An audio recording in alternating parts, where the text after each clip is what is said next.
আসসালামাইকুম। আমি আজকে শিখব কিভাবে ক্যানের ব্যবহার করতে হয়। মডাল অক্সিলারি ভার্বে ক্যান বি, ক্যান হ্যাভ, এক একটা মডাল ভার্ব এক একভাবে ব্যবহৃত হয়।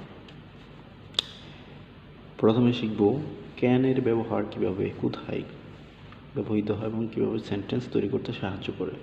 ক্যান মানে পারা, আমরা সবাই জানি। যেমন উদাহরণস্বরূপ আমি বাক্য বলতে পারি, আমি যেতে পারি, আই ক্যান গো। আমি খেতে পারি, আই ক্যান ইট। আমি দেখতে পারি, আই ক্যান সি। আমি খেলতে পারি, আই ক্যান প্লে। এখানে স্ট্রাকচারটা এভাবে ব্যবহৃত হয়েছে, সাবজেক্ট প্লাস ক্যান প্লাস ভার্বের প্রেজেন্ট ফর্ম। অনুরূপভাবে ক্যান বির ব্যবহার বলতে আমরা যতটুকু জানব, ক্যান বি মানে পারছি, হতে পারে, পারি অর্থে ব্যবহৃত হয়। উদাহরণস্বরূপ আমরা বলতে পারি, আমি যেতে পারছি, আই ক্যান বি গোয়িং। আমি খেতে পারছি, আই ক্যান বি ইটিং। আমি হাঁটতে পারছি, আই ক্যান বি ওয়াকিং। আমি ঘুমাতে পারছি, আই ক্যান বি স্লিপিং। এভাবে আরও অনেক বাক্য তৈরি করা যাবে ক্যান বি দিয়ে।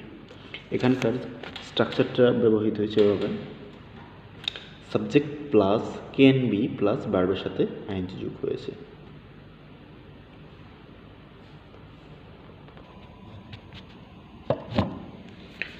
এখন আমরা ক্যান হ্যাভ এর ব্যবহার শিখব। ক্যান হ্যাভ অর্থ থাকতে পারে অর্থে আমরা জানি। উদাহরণস্বরূপ বলা যায়, আমার সমস্যা থাকতে পারে, আই ক্যান হ্যাভ প্রবলেম। আমার টাকা থাকতে পারে, আই ক্যান হ্যাভ মানি। তোমার ক্ষমতা থাকতে পারে, ইউ ক্যান হ্যাভ পাওয়ার। তারা এই বইটি পড়ে থাকতে পারে, they can have read the books. এভাবে আরও অনেকগুলো সেন্টেন্স তৈরি করা যায় ক্যান হ্যাভ ইউজ করে। তো আমরা ক্যান বি, ক্যান হ্যাভ তিনটা মডাল ভার্ব শিখলাম, কোথায় কিভাবে ইউজ করতে হয়। খুব সহজেই তিনটা মডাল অক্সিলারি ভার্ব আমরা শিখে নিলাম, can be, can have. Moral of the story, can means পারা, ক্যান বি হতে পারে পারসি অর্থে, ক্যান হ্যাভ থাকতে পারে অর্থে।